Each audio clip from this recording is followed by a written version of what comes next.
We got to see if I'm legit, my man. We got to see if it passed the sniff test. Oh my God, you sick man. Yes. That's what I'm trying to deliver. That's my job, dopamine hits. Oh my God. I think that what you're asking me is mentalism real mind reading? Aaron is very skeptical. He goes, I got to see the cards. I go, take the cards, Aaron. And he goes, what if I don't pick it? What if I just think about it? I go, Aaron, you're the man, baby. Do it. He thought of a card. He held the cards in his hand. And I go, watch this. Oh my God, bro, what the hell? I don't know how we top that. That's the mic drop moment right on network. What's up, everybody? Thanks for tuning in to another episode of Network. Today, we got a very special guest. A little bit of a plot twist. We have Oz Pearlman, the Mentalist, and I will make this man do one of his tricks before we're done with the interview, for sure. So thanks for tuning in. As always, download, subscribe at Boardroom and Yahoo Sports, and listen wherever you listen to your podcasts. Thanks for joining my network. So we are truly living in the golden age of sports media. Sports are on every streaming service, every broadcast network, whether it's the NFL, the NBA, WWE, UFC, emerging leagues like pickleball, lacrosse, the explosion in women's sports, the WNBA being spread out across multiple streaming services, the NWSL being creative and signing their media deal with multiple streaming services and networks. And every streaming service has a handful of sports docs, series, like the Cowboys 10-part series, which was incredible. There's an endless supply of sports stories for these streaming services. I think 2 years ago, I started thinking maybe we had gotten to this inflection point, that maybe there were no more stories to tell after all the 30 for 30s and all the featured docs. But there is an endless supply of incredible stories, and these stories always resonate with fans, and not just sports fans. The modern sports fan, I say. Someone that doesn't necessarily have to follow box scores and watch games, but understand the power of these stories and the power of these athletes. I also think there's going to be an incredible new wave of scripted sports movies, like the John Madden film that's coming out. And I don't know if you've seen any footage from the John Madden film, but Nicolas Cage is spot on in how they made him look for this film. But just like the Bruce Springsteen film and Bob Dylan and Bob Marley, I think you're going to start to see a whole new wave of scripted sports films, because these stories and these icons are still the most polarizing and impactful, probably, of generations. I also think it could be overwhelming. Sports content is saturated. The idea of a national TV game and needing to get to that moment doesn't feel the same anymore. You can get games all the time. You can watch games on any channel, and you can find games on any streaming service. However, it's made all of us tune in to sports that we may not have ever watched, and the deals are out of control. The coverage of the sports media deals are the same way that they cover trades at this point. The NFL's deal with ESPN, WWE's deal, Netflix buying Christmas Day NFL games. And the way that these leagues are breaking up these packages is a whole new kind of creative element to it that I think is truly part of the reflection of this time in sports media. So while I don't think there's an end in sight, and I think that content continues to change in how it's distributed, and while I do think that the saturation have left some fans a bit confused at times of where they can catch what and when, I think the fact remains that it is probably one of the last, if not the last thing, that people universally agree is must-watch television. But one change I do think we're going to start to see in the coverage around sports media is I think the storytelling and the criticism will start to be a bit more constructive and a bit more positive. And truly, it's really been the NBA that's kind of led this negative dialogue over the last 5-10 years. And I'm not quite sure it's any one person's fault, but somehow NBA coverage became personal at times. And I think fans are over it. And I think actually the commentators themselves are over it. When you watch NFL coverage, for the most part, it's always about the game. It's about the X's and O's. And once in a while, they'll have a commentary around an athlete or particular way they think they behave, but that's not what fans want to see. With the amount of access right now to sports across all networks and all streaming services, it's an incredible time for sports fans. Like I said, it's the golden age. But what I think you're going to see with NBC's new coverage of the NBA and Amazon is that people don't want that anymore. People want positive storytelling. They want to go to sports to get away from the negativity. And you can still critique and criticize. You can still have a judgment about a player's performance or an owner or a coach or a GM. But for the most part, I think the days of this divisive, negative commentary that ends up trickling over into social media may be a thing of the past. I could be hopeful, and I still think it'll exist on social, unfortunately. That's just the nature of social media.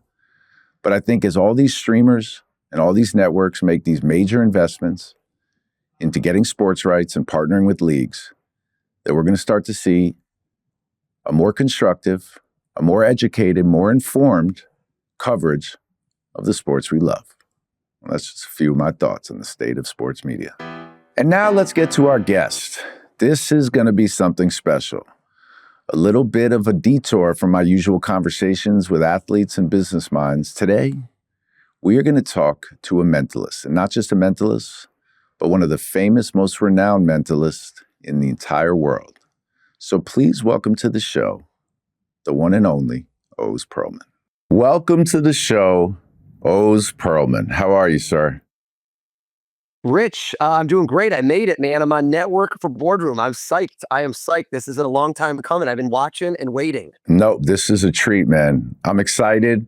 You know, we're going to go through a little bit of your life, but at some point, we're going to need to get into the action a bit, if that's cool with you. We got to see if I'm legit, my man. We got to see if it passed the sniff test. No doubt, no doubt. I've got a couple things up my sleeve. I'm going to be watching you throughout the interview, see if I can plant some thoughts and get some out. So don't you worry. I got some stuff ready for you. You know, it's funny. I remember the first time we met, we went to breakfast, and the whole time I was thinking, like, I can't ask this guy to do this. It's like somebody asking, like, you know, LeBron to shoot for him or something. You know what I'm saying? And I figured that if you wanted to, you would ask me. And right before we were about to leave, you said, "Hey, you want me to do some razzle dazzle?" And I said, "Yeah, man, that's why I'm here." And as always, you blew my mind. I think anyone that has the privilege of getting to see it in person or watch the incredible videos that are all over the internet, their mind is blown. But before we get to that, I want to understand how you even get to this point. I know you grew up in Israel. When somebody has this gift that you have, is it something that you acknowledged or noticed about yourself at a young age? I don't know if I would use the term gift, because I would say that what I have is a set of skills that I've developed. So in much the same way that maybe being a musical genius, like if you see Ed Sheeran, I don't think there's a lot of Ed Sheerans in the world, but that person worked very, very hard to cultivate their innate or God-given talent, if that's what you want to call it. So this isn't like somebody who is psychic, which again, it's whether you believe in psychic powers, whether you don't. I don't claim to be psychic or supernatural. Nothing I'm doing can't be explained by science. It can.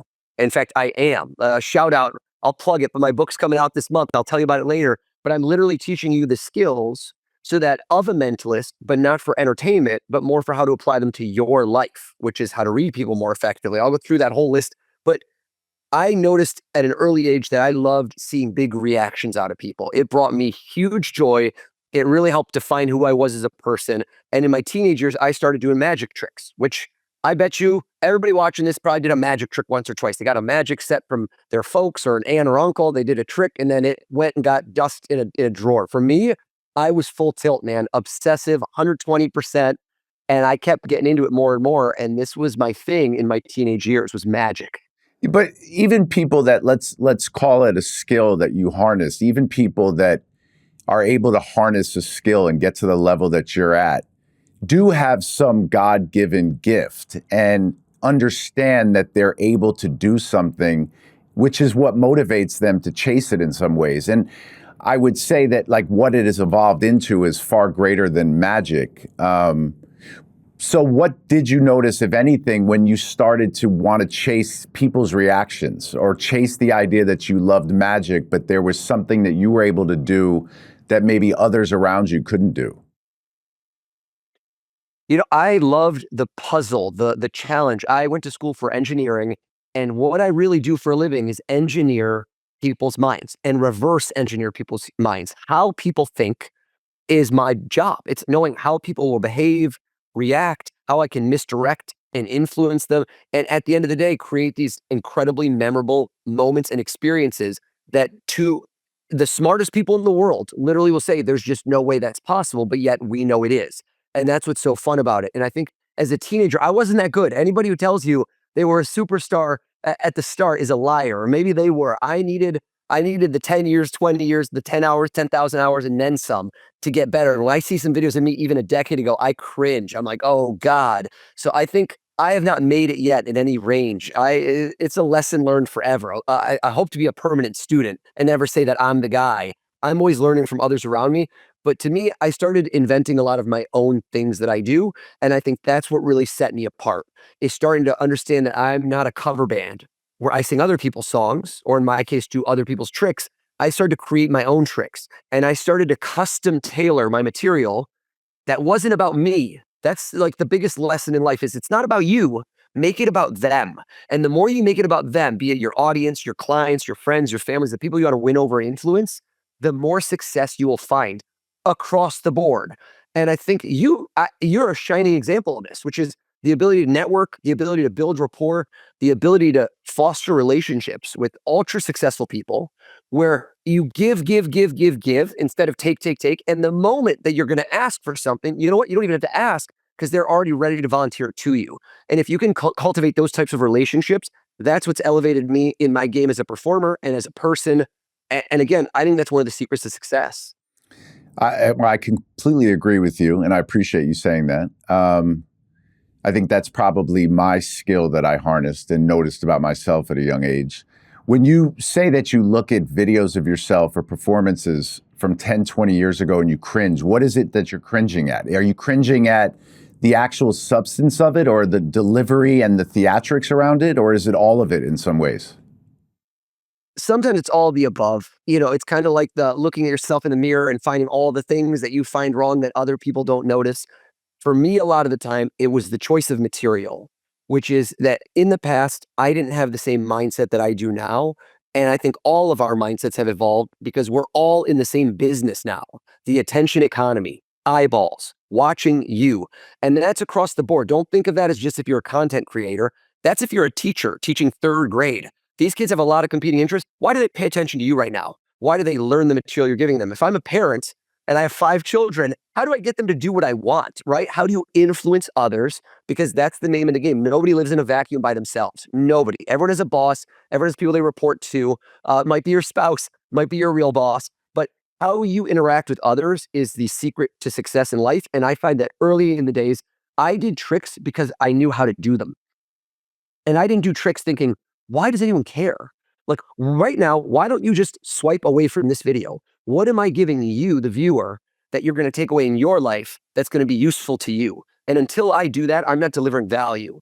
And delivering value to others, or in my case, wonder, experiences they won't forget, tying them to other people, sometimes giving an experience to a fan who's never seen Joe Burrow freak out, but they're a diehard Bengals fan. That's a moment in their day where they're not thinking about their taxes or all this other annoying stuff. They're just getting to enjoy life and feel like a kid again. And that's what I'm trying to deliver. That's my job. Dopamine hits. So was there a like Mr. Miyagi or a sensei of sorts? There was. There was, right? Wax on, wax off. Not in the sense of a Mr. Miyagi. I had people that set me in motion. And in my book, I talk about there was a guy named Bruce Kessler who in my teenage years saw me. I was at a bookstore and I was doing like things with coins and cards. I was always playing with coins and cards like crazy. Just my hands. This is psychotic. And this puts me at a level of a nerd that you wouldn't believe. But I found, and there was no Amazon when I was 13. Spoiler alert, I'm older. I found a waterproof deck of cards and I bought these. And I kid you not, Rich, I would practice card tricks in the shower. That's the level of psycho where I couldn't even be in the shower for 5 minutes and not be playing with cards. Waterproof cards, my man. So this guy saw me and he approached my grandma, who was staying with us because my parents had gotten divorced. And that's like a long story, which honestly is a big reason I think I was so into this, because I needed an escape. And this was a way for me to escape my feelings and my thoughts and just like go into a different world. And he said, do you know, I saw you with him because I was in the bookstore. He goes, is he a magician? He goes, oh, yes. My grandma's like, you got to meet him. And I met this man. He was in his 30s. And he Mr. Miyagi'd me in the sense of he didn't really teach me tricks, but he was like the older cool brother who showed you Led Zeppelin or gave you Run DMC or opened your eyes to a world that you did not know and got me in a path of, instead of me doing all these store-bought gimmicky tricks, to learning impromptu magic, where if you have like a deck of cards and you can't let someone see the cards, they go, oh, that's a trick deck of cards. If they had that deck of cards, they go, could I do the trick? So you're not special. The cards are special. So I wanted to become special. I'm the show. I'm the person who's creating the magic, not my props. And when you take that to the extrapolate, mentalism is the purest pursuit where I don't have props. I just can get inside your head with just my thoughts and words. So is mentalism in your mind like an evolution of magic, or do you see it as a totally separate trait? 100% an evolution. So there's very, very few mentalists in the world, period. But when you take that to the next level, almost every mentalist started as a magician. It's exactly the same as becoming a doctor. You had to do pre-med. You want to become a plastic surgeon? You had to go do residency and doctor. These are all metaphors I used with my Jewish mother when I was quitting my job on Wall Street to be like, hey, I'm becoming a doctor of magic. Like I was, she think I'm crazy. Like, you're quitting your job at Merrill Lynch. What are you doing, Oz? So I would say that it's magic, but it's a special subset where it's magic of the mind. It's not magic with cards. It's not magic with girls in boxes or tigers. I don't have any of that stuff. Literally, I show up to a show with a small briefcase, and tonight I have a show for 1,000 people. That's it. And if they lost my briefcase, which is thank God never happened, I don't want to jinx it, knock on wood, I could still do the same show. I'd run to Staples and get $30 worth of markers, this, that, just literally just office supplies. And I could do the same show. It might be a little less pretty, but there's no props involved. But it's not an illusion, right? You're not tricking somebody into realizing that you were able to read their mind. That part of it feels like more than just an evolution of magic, right? That's why I asked about this God-given gift. So I think I have very good instincts, and I think that people can cultivate their own instincts. And I would say that most of the very, very successful people that I've had a chance to meet in life, which has been an abundant, kind of like meeting your heroes. I've gotten to meet most of my heroes doing what I do. It's been honestly one of the biggest blessings, other than just being my own boss and doing what I love, is meeting fascinating people all over the world and then getting to just sit there and take it in by osmosis. Like see what makes them tick, see what made them the best of the best in the world at what they do. And I think that, yes, there's a natural gift. There's people that are passionate and won't take no for an answer. And I say no, I don't want to say that in a creepy way, but when someone says no or the world says no to them, they don't accept that answer. And those are the people that are the best entrepreneurs, because the best entrepreneur didn't have their best idea and then executed it. They probably had 10 terrible ideas, or their first idea didn't get well until boom, boom, boom, pivot, and bam, then they hit pay dirt. So again, I think that what you're asking me is mentalism real mind reading? Absolutely not. I cannot read people's minds. I am not supernatural. I'm creating an experience that looks like I am, okay? But it's built on the worlds of magic, which is deception, not really sleight of hand as much, because there's nothing really with my hands, but influencing people, limiting their options, statistical analysis, and then there's good old-fashioned misdirection, which is when you go see Copperfield and the elephant disappears, spoiler alert, the elephant didn't really disappear. It's just not where you thought it would be, which means at some point you were distracted, misdirected, something occurred at the right moment, so you don't know where it went to, or if it was really even there to begin with. And that's the same thing. Mentalism is this cat and mouse game where you think you're freely choosing things, and there's no way, but I'm guiding you towards what I want, or you're giving me the information in a way that you aren't sensing. You don't know how, but you're giving me secret information in a way that I can tell, but hopefully my audience can't. Well, so what I stumble on, that makes a lot of sense. But What I stumbled on is, I remember when we went to breakfast that day, you were in the process of like setting up this reveal, and you asked me to think of something. And while I was thinking of it, you asked me to spell it. And then I started spelling it in my mind and realized I had been spelling it wrong because you wanted to know how many letters it was. Then you told me that I just thought to myself that it was 5 letters, but realized it was 6 letters. And I hadn't said a single thing out loud. I was just sitting there thinking. Right. So what's the illusion in that? I don't get that. That's not an illusion. That's the ability to watch people, to have done this thousands and thousands and thousands of times. So if you had seen me do it during the first 100, I would have probably eaten, pardon my French, shit. Like there were at the beginning stages, I was not very good. And that's why when you asked me about the early videos, I just see all of the things that I've now put in the reps. And that moment, God, if you put me in that same environment now, I would have killed it. And of course, you can't go back in time. I had more youthful skin. My hair was a little more supple then, but I just wasn't as polished at what I do now because I've practiced so many times. And when things go wrong, I learn from them. People that are successful, and when things go right, ask any good athlete, the wins feel the best, but you don't learn the most from them. You absorb the most from failure, from when things don't go right. And when you go back to the drawing board and say, what could I have done different? And if you don't have that level of introspection, then you will never level up because you'll always stay stuck at that same level where the same way you work out, you rip muscle fibers, you got to build them back up and they get stronger. So to answer your question, how did I know that you miscounted? Your face showed it to me, clear as day. And if you learned from me how to do that, you would probably be able to do it, but it would take you a while. It would take you a while, and to trust my instincts. We're in that moment. There was no playbook. You didn't write anything down. You didn't say anything. It was me and you at breakfast. You and I know what occurred. And maybe something like that will occur now just a little bit. That'll be crazy, but it's assessing people and reading them. Even though what I would tell you is I don't reveal how I do my tricks because that takes away the wonder. And it's like magic. Yeah. People like magic because they don't know how it's done. But over the last 10 years, and if you really flag up for the last 3 decades, I always get the same question. How do you do it? It's your question. How do you do it? Right? That's the key. And I believe truly that if I told you how I did it, it's like fun for a second, but then what are you going to do with that knowledge? What are you going to do? Are you going to start asking, Rich, during your meetings, you're looking to invest in a VC Series A and tell the guy, think of a name and count the letters? No, it's very useful in entertaining.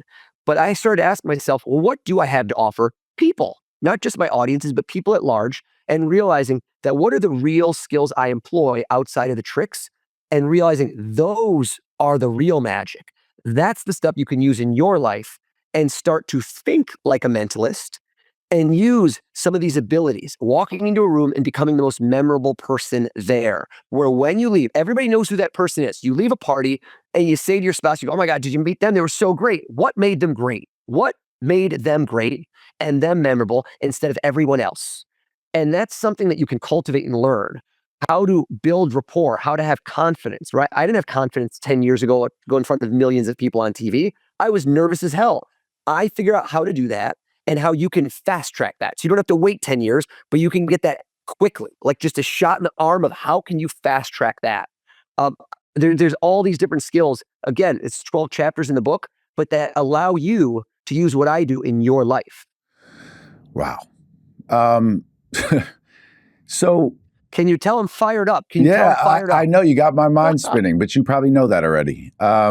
Question for you then, right? I've watched you grow over the last few years, and you've started to really be exposed to a lot of people, new audience, through the amount of times you've showed up in the sports world. And I think like some of the most viral moments you've had over the last few years has been these moments when you stand in front of a team during training camp, on Hard Knocks. How did that start for you? And what is it about that process that you think is so exciting, right? Because you are a big sports fan as well, right? Absolutely. Yeah. So it must be exciting on many fronts, but how did that foray into starting to get in front of athletes, starting to get in front of teams? And what, when coaches reach out to you and bring you, do you think they're trying to accomplish outside of just the wow factor? Absolutely. So I always give flowers to Adam Schefter, the ultimate NFL insider and a truly just a great friend who's been my champion. There's a lot of other people at ESPN I got to thank too, but that was really the origin story.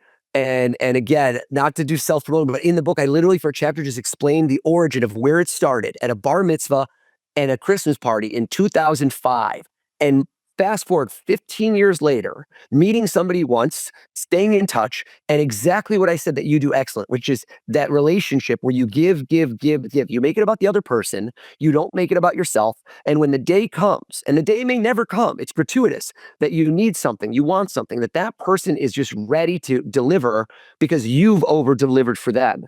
And that's truly, I think, a measure of all of my success has been people around me that genuinely like me, that genuinely want to help me for no transactional reason, and they've helped elevate my career. And then when they give me the chance, you better knock it out of the park, grand slam walk-off. So with Adam Schefter, I had done parties for him, for his brother-in-law, for all, Jewish geography. And he'd see me, and the time came, I'd already been on America's Got Talent, and he brought in a few other people, Seth Markman, Greg Jules, some of these very high-ups at ESPN, and it was at his daughter's bat mitzvah. Shout out to Dylan Schafter, who's an amazing young journalist herself.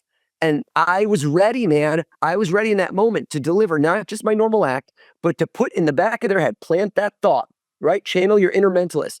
Ding, I'm going to do something football related for them. And when they saw it, they're blown away and they're like, this would really work well with football teams. Wow. And the best way a good salesperson never tries to sell you, you sell yourself.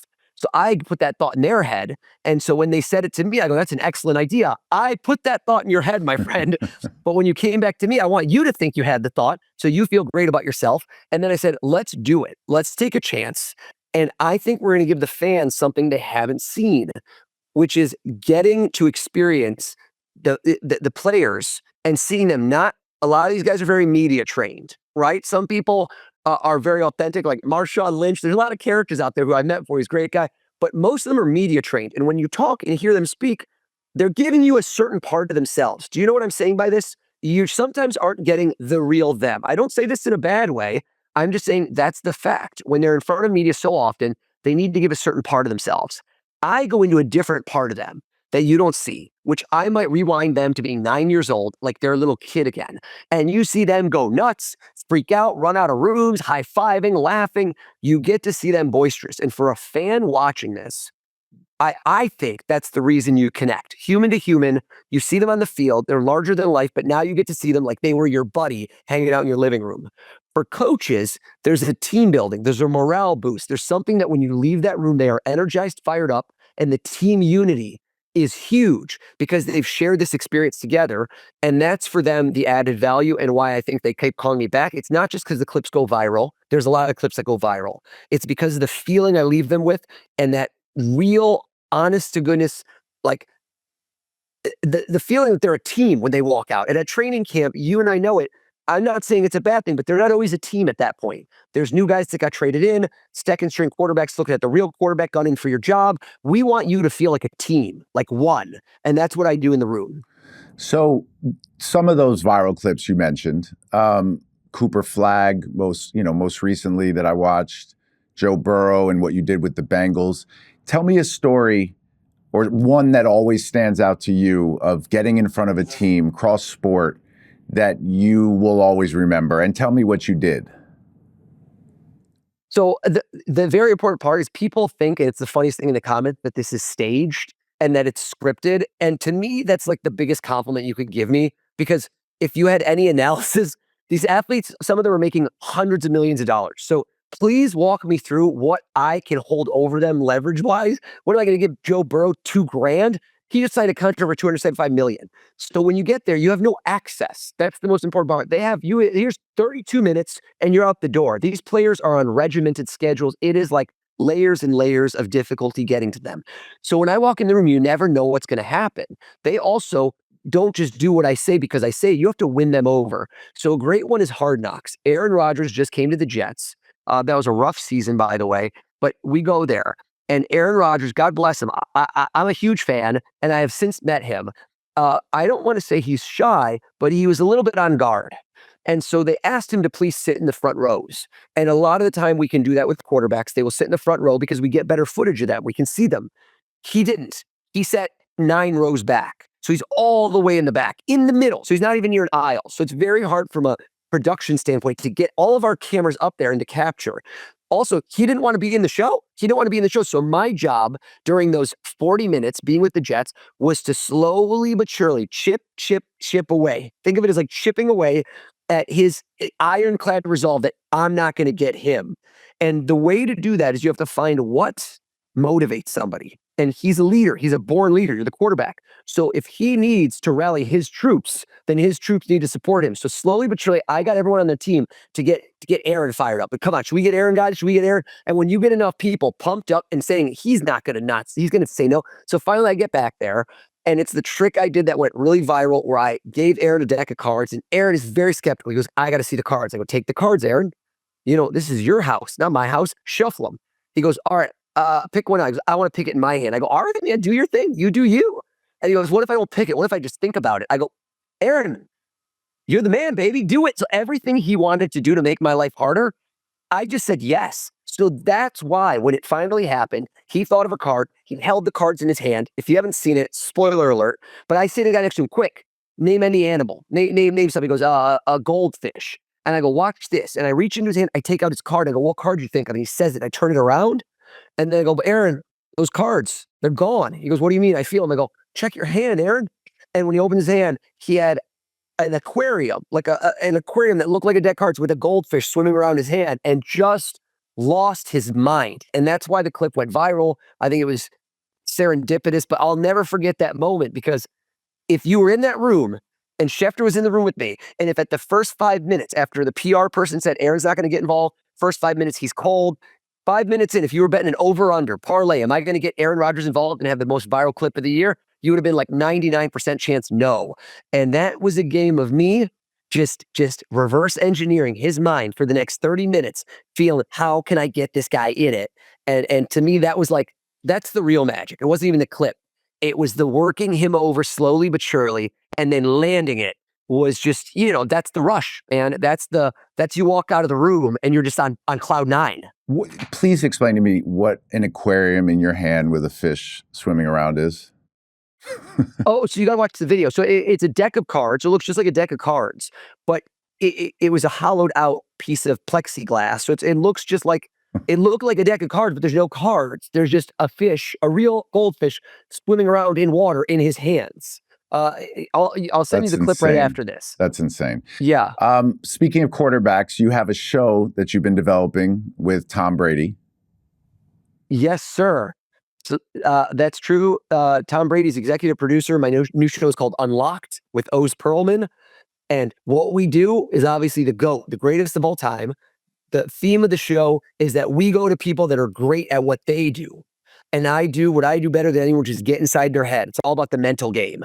And this is going to be people in the world of sports, obviously, but we are diversifying, expanding the world of music, YouTube content creators, movie stars, kind of business visionaries, and then your everyday people. A lot of people within the service, like military, police, people that are really putting their lives on the line every day for all of us. And I want to honor and show them appreciation. And that's it. The show is all about getting to know them, getting to know me a little bit better, which you don't really get to do in the ESPN clips. You know what makes me tick, a little bit about my ultra marathon running, my family, my 5 kids, make me a more fully formed human.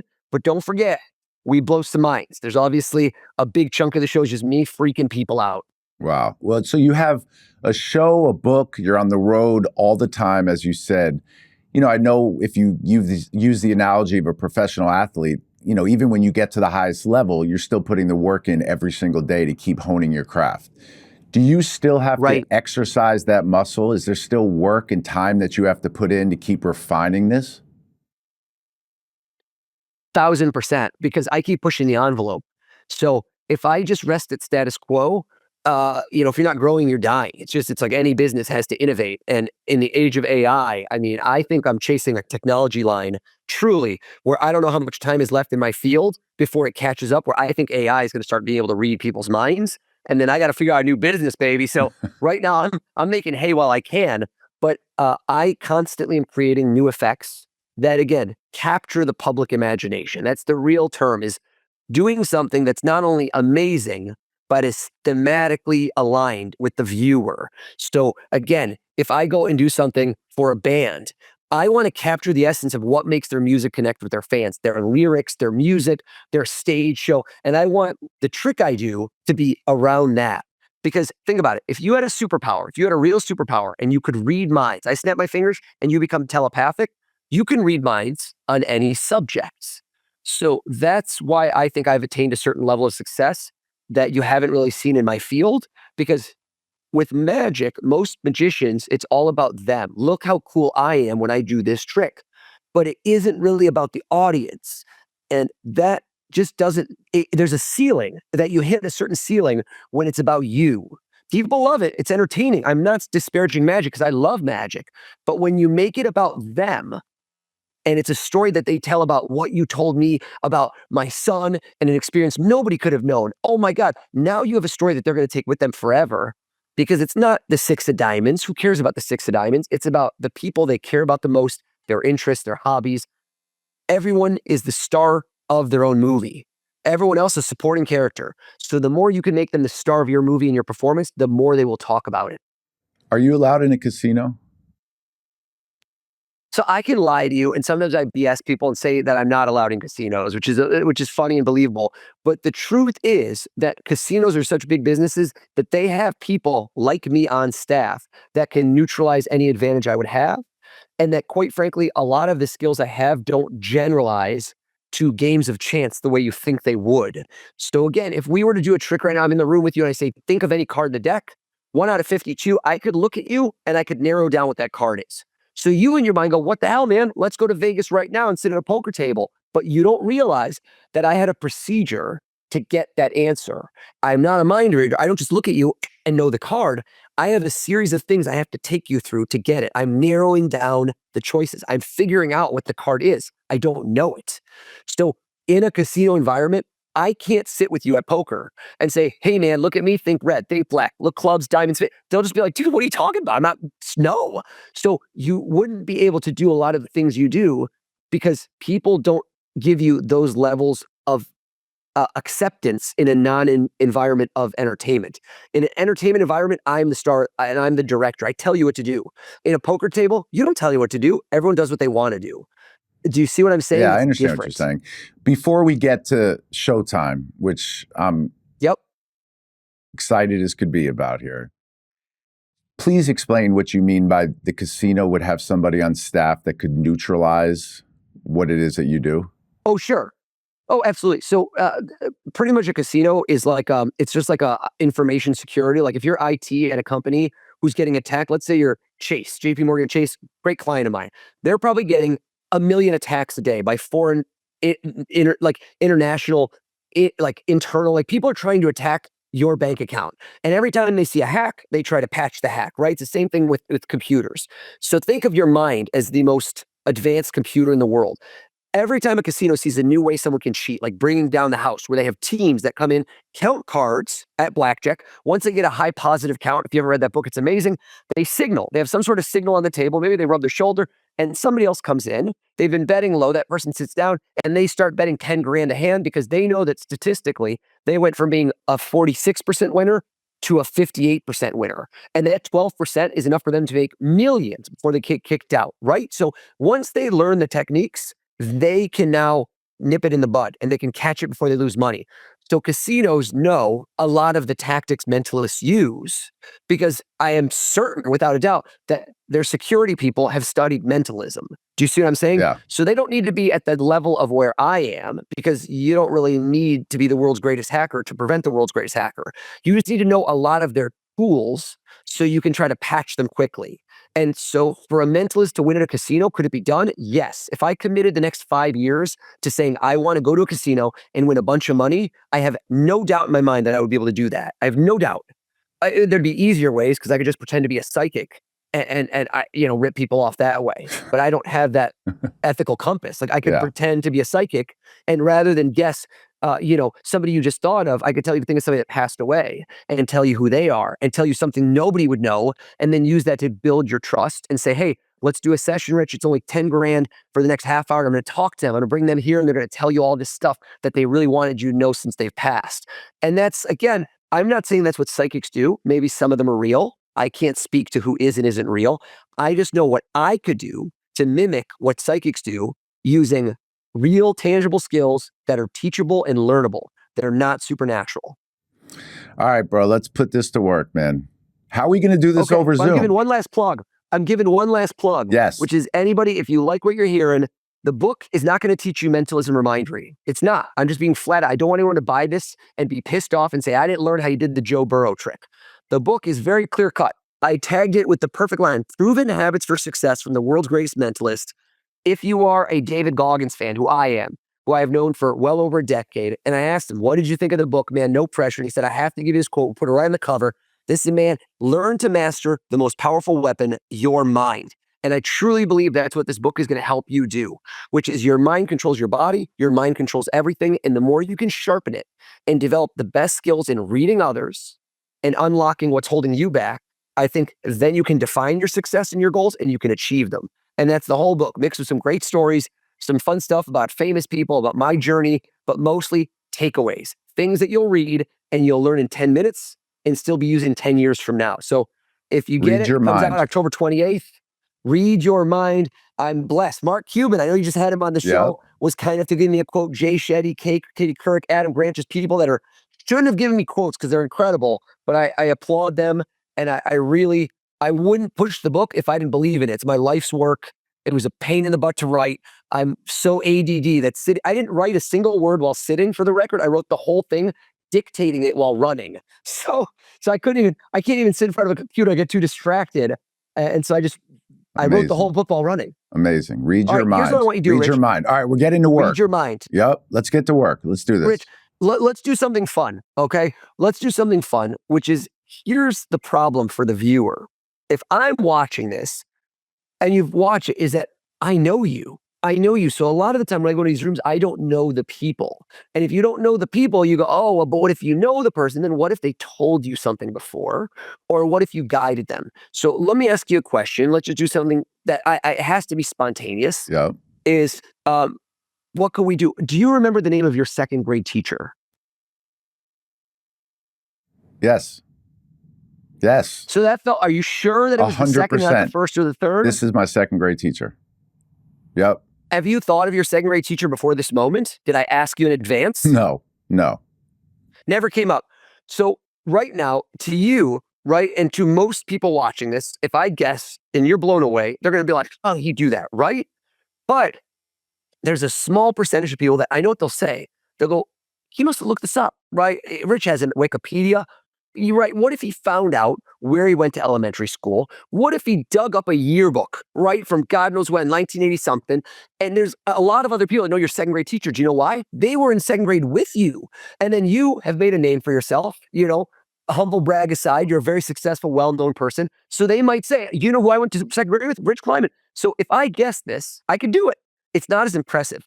I am going to ask you a question, and I'm going to put you on the spot because some people don't know this, but I think you will, where only you would know this. No one else would know. Here's what I do. I want you to close your eyes. I want you to rewind to elementary school. And I was going to do sports, but it's too much about sports. I want you to rewind back in time and try to visualize yourself at a young age and picture the first girl you had a big crush on. Can you see her face in your mind? Do you still remember what she looked like or not so much? No, I do. Oh, look at that. Look at the rich girl, the one that got away. How could you not? Well, she didn't get away, by the way. Open your eyes. She didn't get away. She didn't? You got her? Yeah, I mean, I'm just saying, you didn't. Yes, I did. Okay, open your eyes. So for me, my first crush, there was never, she doesn't even know it, even though I've referenced her on other shows. Rich, is there any conceivable way, put on your skeptic's hat, that I could have gone on a social media platform, that I could have listened to every podcast, everything you've ever done, every boardroom? Did this ever go out in the public domain, ever, in any way, shape, or form? No. Question for you. I have a question for you.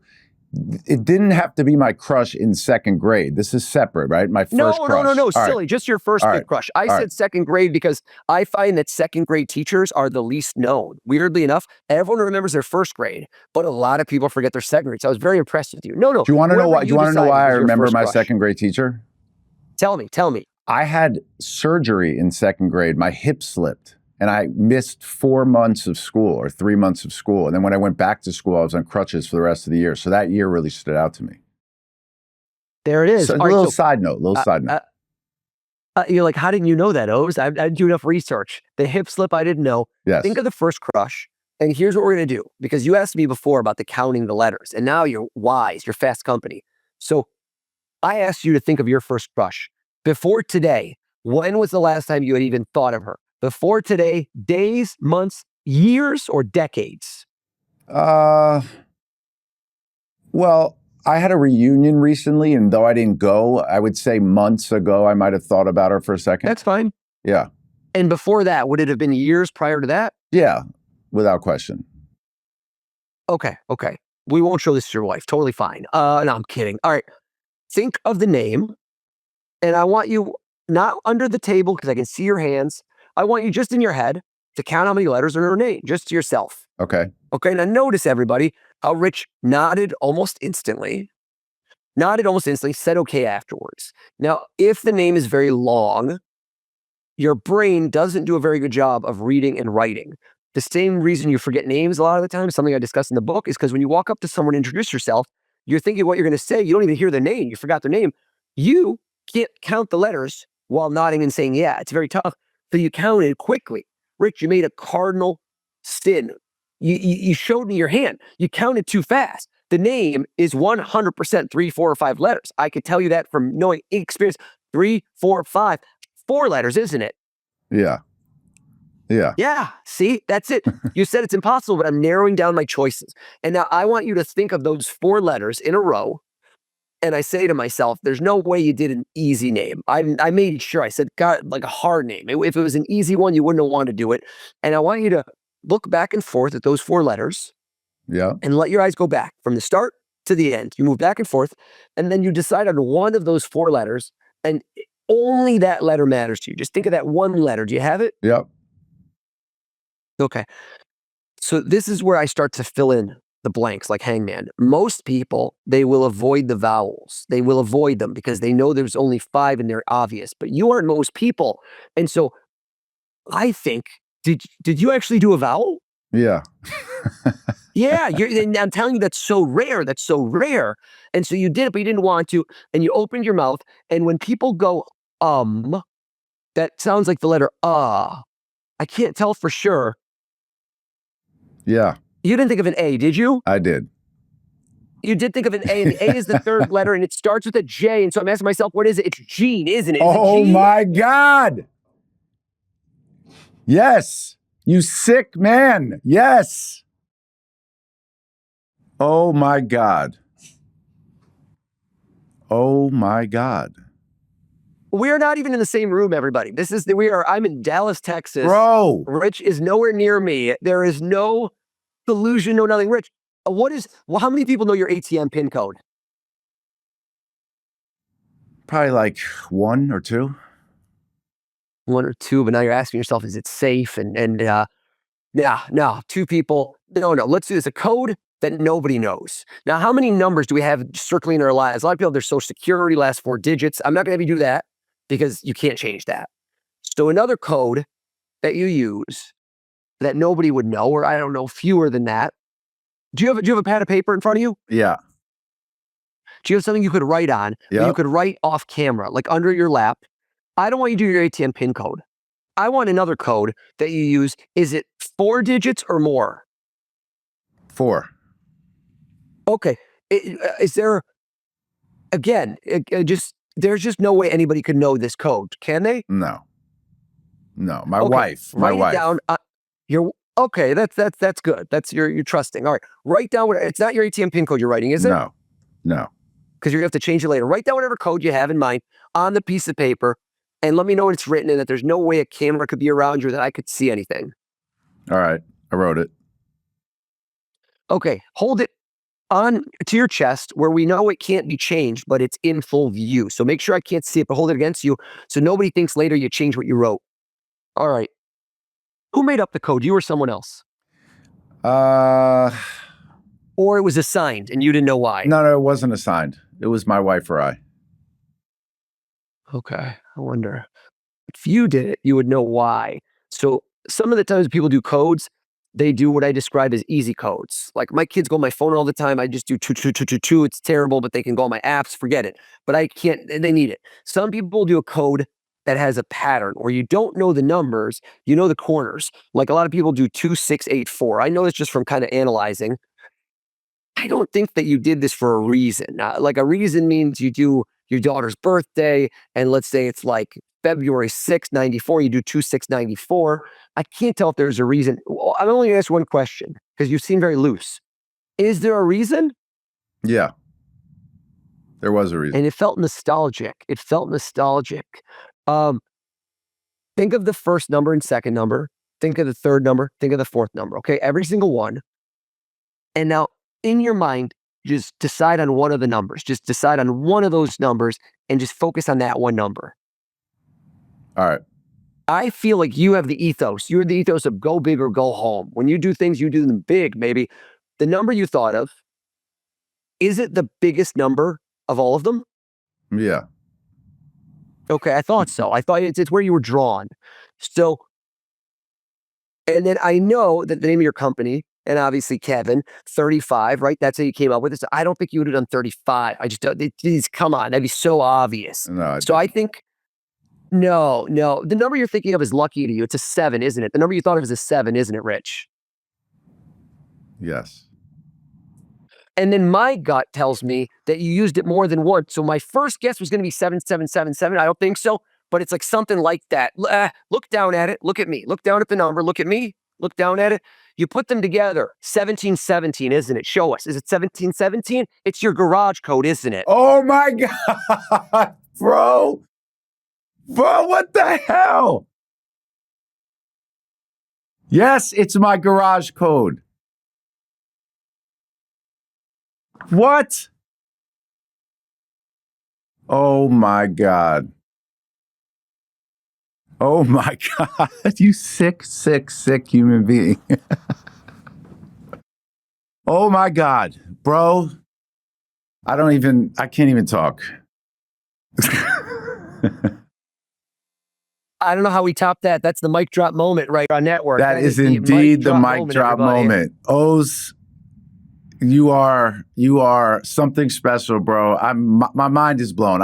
We gotta go. I can't thank you enough. This Rich, was incredible. I can't thank you enough. I appreciate your friendship. I appreciate you believing in me, opening so many doors. And thank you for having me on the show, brother. I really mean it.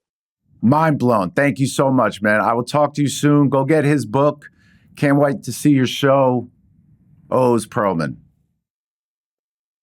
Thanks, everybody. Well, thanks again for tuning in to another episode of Network. I hope you enjoyed my insane conversation with the mentalist Oz Pearlman.